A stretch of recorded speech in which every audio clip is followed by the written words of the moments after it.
Assalomu alaykum, barchangizga xayrli tong, xayrli kun va xayrli tun. Bugun ushbu darsimizda nimalarni ko'rib chiqamiz? Novdalar qanday qilib bo'yiga o'sadi? Yoki bo'yiga o'sayotgan novdani uchidan nima uchun kesib tashlash kerak, ya'ni chilpish kerak? Yoki novdalar aynan o'simlik qanday qilib eniga semiradi? Eniga semirish hisobiga yillik halqalar nima uchun orttiradi? O'simliklarni tug'ilgan kuni bormi?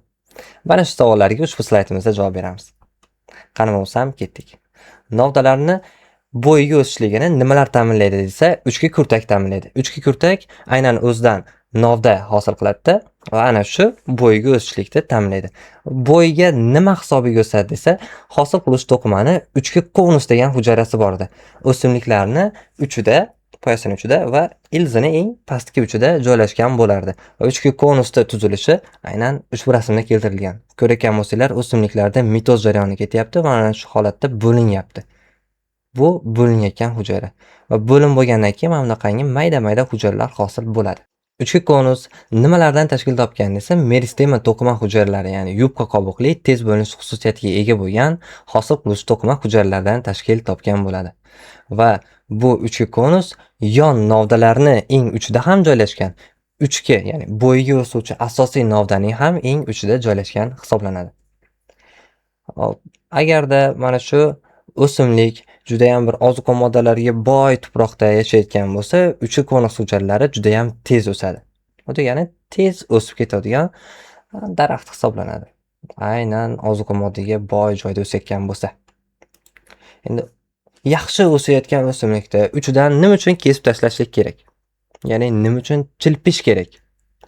Chilpishda kattalarimiz juda yaxshi biladi. Aynan g'o'za o'simligida chilpishlik amalga oshirilar edi va hozirda ham amalga oshiriladi. Sababi uchiga o'sib ketayotgan poyani chilpiydigan bo'lsak, undan yon novdalar ko'plab hosil bo'ladi.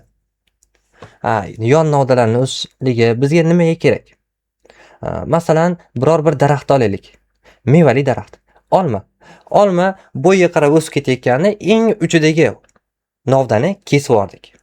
Kesganimiz hisobiga yon boshlariga ko'plab novdalar hosil qiladi. Va u degani daraxtimiz uncha yuqori, baland bo'lib o'smasa ham, yon boshlarida shoxlari ko'p bo'ladi va biz olmalarni osongina terib olamiz. Aynan intensiv xo'jalikda shu aynan uchidan chilpib tashlashlik yangi bog'dorchilikda, ya'ni intensiv xo'jalikda keng qo'llanilmoqda. Bu chilpishlikning xususiyati edi. Chilpinmagan o'simlikchi bo'yiga qarab o'sib ketadi va baland bo'lgan olma daraxtini eng uchidan olmalarni terish, endi bitta olmani misol qilyapmiz, terish juda ham qiyin bo'ladi va o'simlik bo'yiga o'sishligi hisobiga ham juda ham ko'plab energiyasini yo'qotadi. Agarda poyani uchi chilpib tashlansa, bo'yiga o'sish to'xtaydi, natijada yon novdalar ko'plab hosil bo'ladi, poyasi sershox bo'ladi va biz atrofdan bemalol mevalarni tera olamiz. Mana shu narsa uchun kesib tashlashlikda ahamiyati edi. Endi o'simliklarning o'sish tezligi. O'simliklar hammasi har xil tezlikda o'sadi. Masalan, juda ham sekin o'sadigan o'simlik bor, archa. 5 yoshli archa 10-15 sm bo'ladi. Ya'ni 5 ga kirdi archa deganda mana shunchalik 10 sm yoki yana ustiga mana shunchalik 15 sm bo'lishligi mumkin. 5 yoshli archa. Yoki undan ko'ra sal tezroq o'sadigan o'simliklar ushbu slaydimizda berilgan nok, do'lana, qatrong'i, pista kabi daraxtlar O'zbekistonda uchraydi va bular juda ham sekin o'sadi. Tez o'sadigan o'simlik yo'qmi O'zbekistonda deyilsa, tez o'sadigan o'simlik bor. Bitta yoz davomida, ya'ni 3 oy ichida 10 metr o'sib ketadigan o'simlik bor. Unga mana shu slaydimizda berilgan tok, ya'ni uzum bir yoz davomida 10 metr o'sib ketadi. Undan tashqari o'sadiganlarichi tol, terak, chinor, yong'oq, gilos o'simliklari ham O'zbekistonda tez o'suvchi o'simliklar qatoriga kiradi. Hop, endi sharoit ta'siri bu albatta muhim. Ozuqasi kam bo'lsa, suvni kamroq ichsa, bu tez o'suvchi o'simliklar ham sekin o'sishligi mumkin. Sekin o'suvchi o'simliklarga ham ozuqani ko'p bersanglar, ular odatdagidan ko'ra sal tezlashadi, lekin juda emas. Ya'ni bu o'simliklarchalik tez o'sa olmaydi. Keyingisi eniga yo'g'onlashish. Eniga yo'g'onlashishda biz bundan oldingi mavzuyimizda 13-mavzuyimizda kambi hisobiga bo'ladi degandik. Ya'ni lob va kislema orasida joylashgan kambiy qavati o'simlikni eniga o'stiradi va har safar eniga o'stirganda o'zidan yillik halqa hosil qilib o'sadi. Yillik halqa hosil qilib. Endi yillik halqa nima desa, o'simliklarning yoshini aytuvchi halqa hisoblanadi. Uni biz ko'rishimiz mumkin. Aynan ushbu rasmda. Yillik halqa odatda katta daraxtlarda har bittasi bitta yilni belgilaydi. Ya'ni ushbu daraxtimizda ko'rsanglar, halqalar soni juda ham ko'p. Va u degani bu daraxtning yoshi ham ancha katta degani. Endi yillik halqani doimo daraxtni butun boshli kesorish bilan ko'rishlik to'g'ri emas. Ya'ni daraxtni butun boshli kesormasdan ham ko'rsa bo'ladi yillik halqani. Ozginagina bo'lak kesib olib turib sanab chiqsak bo'laveradi. Chunki halqa hamma joyda joylashgan. Ya'ni biz bu yerdan ozginasini kesib olib sanab chiqsak ham bo'ladi. Daraxtga juda ham katta talofat yetkazmagan holatda. Hop. Endi bu yillik halqa istisno bo'ladigan holatda ham mavjud. Ya'ni saksovul cho'lda o'sadigan o'simlik uncha yirik bo'lmagan daraxt hisoblanadi. Har yomg'ir yog'ganda bittadan yillik halqa qo'shilib qoladi. Va unda endi yillik halqa bo'lmaydi. Yomg'irlik halqa bo'ladi. Sababi saksovul o'sishligi unga yomg'ir yog'ishligi bilan bog'liq. Ya'ni cho'lda juda ham kam yomg'ir yog'adi bilsanglar, mana shu yomg'ir yog'gan paytda bir marta o'soladi. Agar 2 marta yog'sa, u 2 marta o'sadi va ikkita yillik halqa hosil qiladi. Endi yillik halqaga qarab turib biz daraxtni yoshini aniqladik. Endi o'rmondamiz, adashib qoldik. Bitta to'nka turibdi. Ya'ni o'simlikning pastki qismi kesib tashlangan.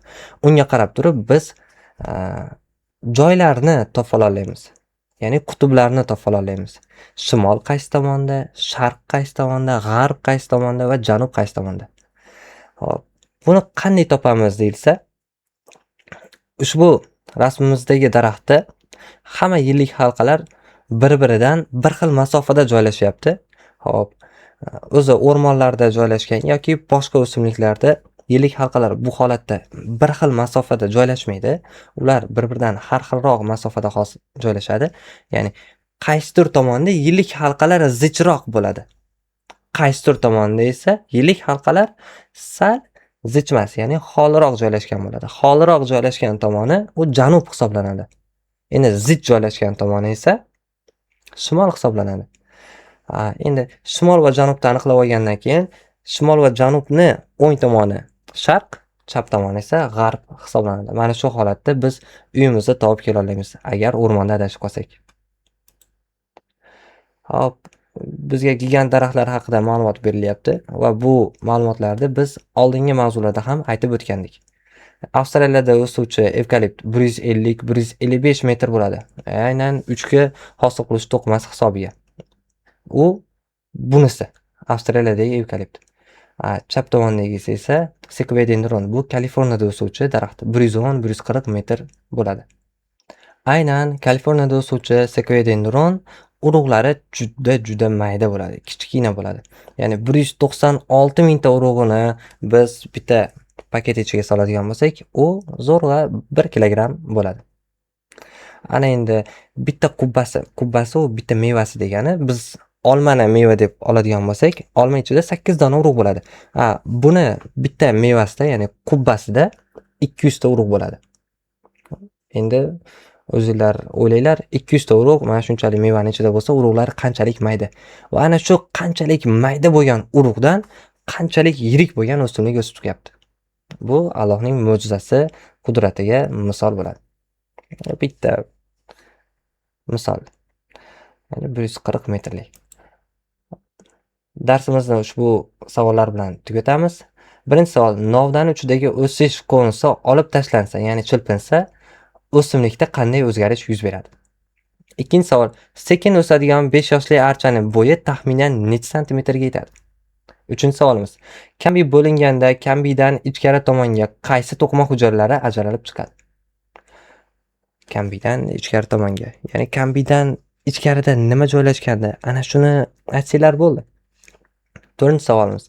Sekvedendron urug'ining nechtasi 1 kilogramm bo'ladi? Ushbu savollarimizga javob berasizlar degan umiddamiz. Shu bilan darsimiz yakunlandi. Xayr, sog' salomat bo'ling. Alloh o'rganayotgan ilmimizni ziyoda qilsin.